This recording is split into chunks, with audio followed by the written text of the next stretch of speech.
Nabila Ramdani here in London. Thank you both very much for coming on. Danny Rubenstein, let's pick up that point, if we can, where George Mitchell left off, about where we go beyond this ceasefire, which is clearly welcomed by those who were worried about the violence. We've seen already celebrations on the streets of Gaza City, no doubt a good deal of relief in southern Israel as well. But what next? Before what next, we see that we all view here in Israel, we view what's going on in the streets of Gaza. In the streets of Israel, the southern part of Israel, is just the opposite. It's a lot of bitterness, anger, because people in Israel, especially in the area that close to the Gaza Strip, people expected that our army will smash the Hamas. That's the expectation in Israel.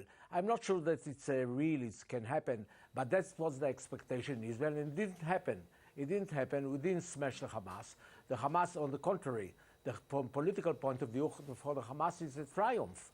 They got a sort of recognition and prestigious, and all of the Arab leaders came to Gaza. So what next is that the Hamas got very, very powerful after this operation.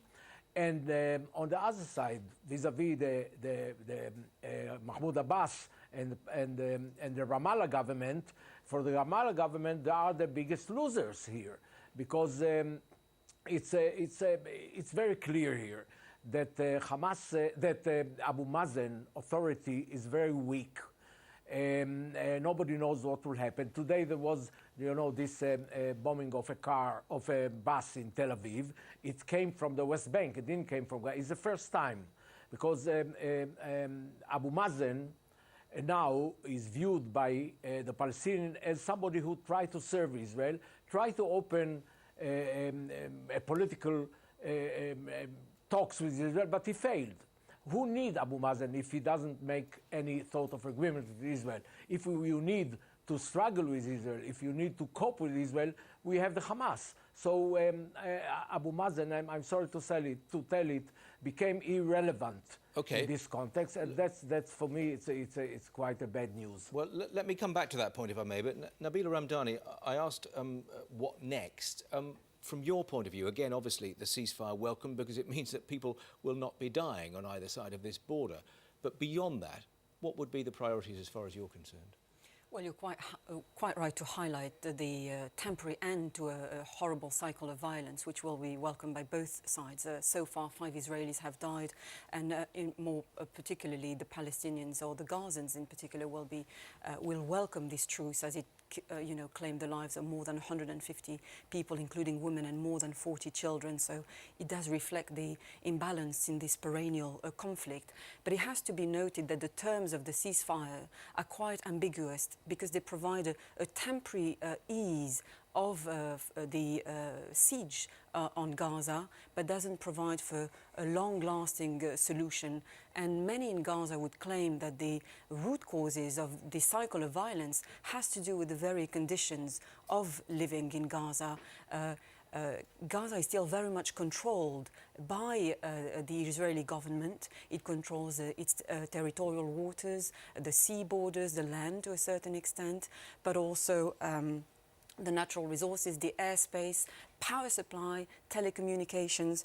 And it has been, of course, blockaded, which means that supplies of goods and materials have been prevented for a very long time, since Hamas came to power. Right, so from the point of view of those in Gaza and those running Gaza at the moment, elements of that list, maybe the whole list, have got to be part of a long-term deal. Very much so, and it has to be put in the wider context of Israeli occupation and indeed colonization and the expansion of illegal settlements. So we're not only looking at the immediate,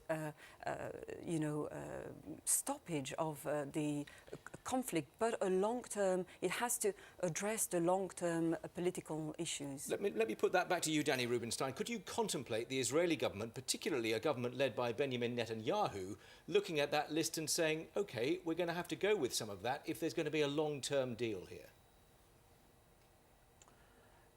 I'm very skeptical. I don't think that this government can really deliver the truce, because they have now a success because they don't have an opposition.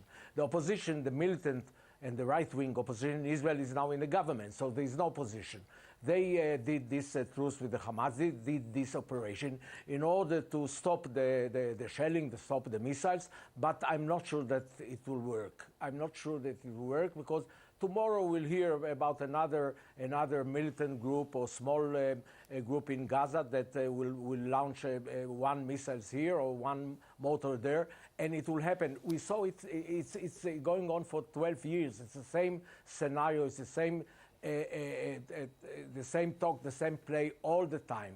So I'm not sure. We need to get a real agreement with the Palestinian people, with the entire Palestinian people, and a settlement. You cannot solve our problem in military means. Well, let me come back to Nabila Ramdani on that point about the wider Palestinian agreement that's required, because Danny Rubenstein made the point about the role of Hamas and the lesser role, at least within this immediate conflict, of Fatah.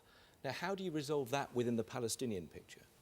Well, there will obviously be less popular support for groups like Hamas if there was indeed a significant improvement in the living conditions of the people of Gaza, to have a prosperous Gaza, a content people in Gaza with a viable economy, vibrancy, and restore some life and dignity, which the Arab Spring was all about. Would that necessarily be the case, though? Because would they not perhaps think that Hamas had helped deliver that improvement?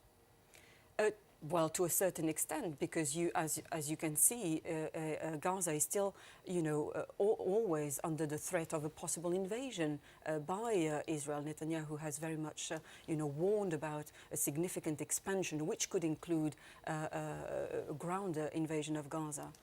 OK, well, we could have talked a good deal longer on this, but sadly time has beaten us. Thank you both very much.